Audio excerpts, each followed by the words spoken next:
Selamat malam, Bu Yani dan teman-teman. Pada kesempatan ini, saya akan mempresentasikan hasil karya tulis ilmiah kelompok saya, yaitu literasi dan kesadaran etis penggunaan generatif AI pada mahasiswa STIK 2024.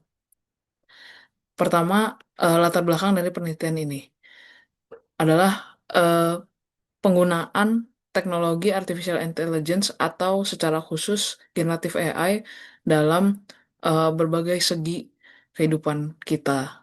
Em, Terkhususnya kalau misalnya em, di STK ITB 2024 sering sekali digunakan untuk mengerjakan tugas, belajar, dan lain-lain.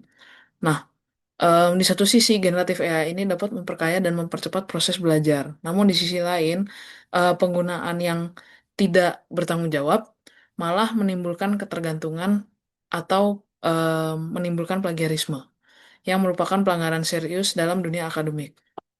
Selain itu, etika penggunaan AI juga masih menjadi perdebatan karena tergolong teknologi baru. Ini adalah landasan teoretis penggunaan generatif AI. Pertama, apa itu generatif AI? Generatif AI itu kecerdasan buatan yang berbasis machine learning and deep learning. Em, jadi dia akan mengambil data dan melakukan training akan modelnya. Lalu saat kita melakukan prompting atau bertanya atau meminta, dia dapat membuat suatu materi yang baru, baik berbentuk em, gambar, video, audio, dan lain-lain. Nah, untuk kesadaran etis penggunaan generatif AI, ada tiga hal utama, yaitu menjaga integritas akademik, kedua, perlindungan privasi dan keamanan data, dan ketiga, menjunjung keadilan serta mempertimbangkan dampak lingkungan. Lalu tanggung jawab pengguna generatif AI ini adalah menghindari plagiarisme berbasis AI, mematuhi kebijakan institusi pendidikan, dan memverifikasi informasi yang dihasilkan AI. Karena walaupun AI ini ditraining dengan data yang banyak, masih dapat membuat kesalahan. Lalu sikap kritis pengguna generatif AI ada beberapa, yaitu evaluasi akurasi dan potensi bias seperti yang tadi sudah disebutkan, verifikasi melalui sumber kredibel, dan AI sebagai alat bantu, bukan sebagai pengganti berpikir. Lalu untuk di Indonesia sendiri ada beberapa peraturan yang mengatur penggunaan AI walaupun masih di tahap-tahap awal dan masih bersifat general, yaitu SE Menkominfo nomor 9 tahun 2023, UU Perlindungan Data dan Data Pribadi dan UU ITE, dan Kebijakan Literasi Digital Nasional. Berikut masuk ke bagian riset, yaitu dari gambaran umum responden, yaitu mahasiswa S1 STK ITB angkatan 2024 yang dalam kegiatan sehari-harinya sering menggunakan teknologi generatif AI. Ini adalah hasil dari survei yang kami sebarkan. Ada tiga pertanyaan utama di bagian ini, yaitu hubungan literasi digital terhadap penggunaan generatif AI dalam kegiatan akademik.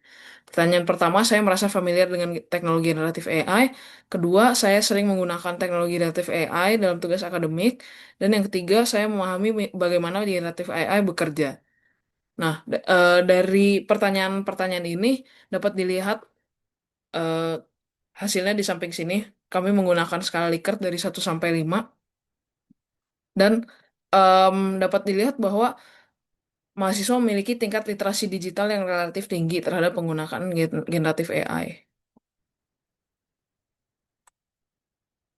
Lalu kedua, hubungan kesadaran etis terhadap tanggung jawab penggunaan AI di lingkungan akademik. Di mana pertanyaan pertama adalah saya menyadari potensi resiko etis dalam menggunakan generatif AI dalam tugas akademik. Saya merasa bahwa penggunaan generatif AI dalam pekerjaan akademik Anda dapat mengurangi integritas akademik. Saya berpikir bahwa penggunaan generatif AI dalam konteks akademik berpengaruh terhadap kualitas pembelajaran mahasiswa, dan saya merasa bertanggung jawab untuk menggunakan generatif AI dengan cara yang etis di lingkungan akademik. Dapat dilihat bahwa masing-masing rata-rata dari pertanyaan ini adalah di atas 4, bahkan hampir semuanya 4,5 ke atas. yang dapat mengindikasikan bahwa mahasiswa memiliki kesadaran etis dan tanggung jawab yang sangat tinggi dalam penggunaan generatif AI. Lalu bagian yang terakhir adalah hubungan literasi dan kesadaran etis terhadap sikap kritis dan tanggung jawab. Yaitu ada beberapa pertanyaan. Yang pertama, saya merasa bahwa literasi digital terhadap generatif AI memengaruhi kemampuan saya untuk berpikir kritis saat menggunakan dalam kegiatan akademik. Saya merasa bahwa kesadaran etis terhadap penggunaan generatif AI mempengaruhi cara saya memilih untuk menggunakannya dalam tugas akademik. Yang ketiga, penggunaan generatif AI yang bijak dan etis dapat membantu membentuk sikap tanggung jawab terhadap penggunaan teknologi di kalangan mahasiswa. Keempat, mahasiswa memiliki peran penting dalam pengembangan sikap kritis terhadap penggunaan generatif AI dalam dunia akademik. Dan kelima, perlu ada kebijakan atau panduan khusus di kampus mengenai penggunaan generatif AI dalam kegiatan akademik. Di sini dapat dilihat bahwa masing-masing rata-ratanya di atas 4 dan ada beberapa pola hubungan yang terbentuk, yaitu literasi tanpa kesadaran etis berpotensi menimbulkan penyalahgunaan AI dalam tugas akademik, seperti ketergantungan berlebihan, plagiarisme, atau pengabaian proses berpikir mandiri.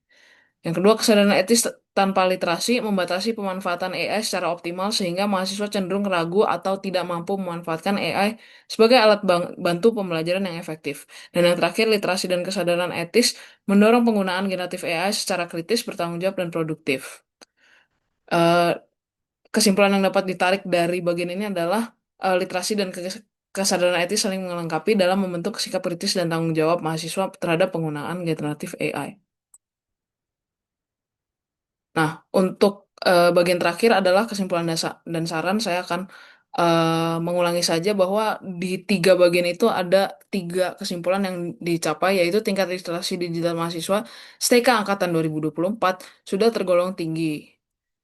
Lalu kedua, kesadaran etis mahasiswa STK angkatan 2024 sangat baik. Dan yang terakhir, literasi digital dan kesadaran etis berpengaruh positif terhadap pembentukan sikap kritis dan tanggung jawab mahasiswa dalam penggunaan generatif AI. Nah, dari beberapa kesimpulan ini, kami dapat memberikan beberapa saran. Yang pertama, perlu adanya integrasi literasi digital dan etika AI dalam kurikulum.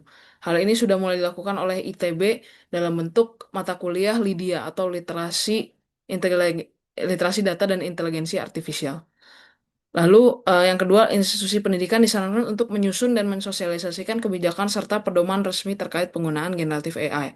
Karena di titik ini, beberapa mata kuliah sudah menghimbau mahasiswanya untuk menggunakan AI dengan bijak, namun tidak ada keluaran yang resmi dari ITB yang meregulasi penggunaan AI. Lalu yang terakhir, dosen dan tenaga pendidik membimbing mahasiswa menggunakan generatif AI sebagai alat bantu pembelajaran, bukan sebagai pengganti proses berpikir kritis.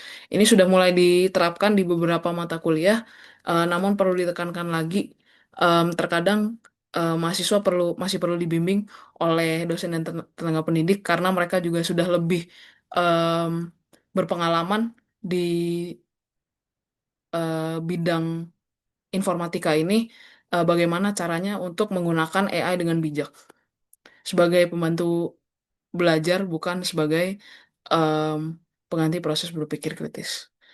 Sekian dari eh, karya tulis ilmiah kelompok kami. Em, Mohon maaf apabila ada kata-kata saya yang kurang berkenan di hati Bu Yani dan teman-teman. Sekian, terima kasih.